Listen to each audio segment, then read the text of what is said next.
Hello guys, in today's video I will be showing you how to fix a Truecaller bug problem. So the answer is easy, just go to the settings and then scroll down to the apps section and then go to the search and search Truecaller and then go to the storage.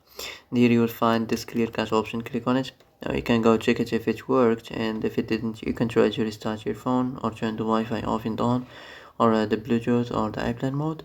Also you can try to clear data, but be careful. If you clear data, all the Truecaller's data will be deleted. This includes all files, the settings, the accounts, the databases, etc. So be careful if you want to clear your data.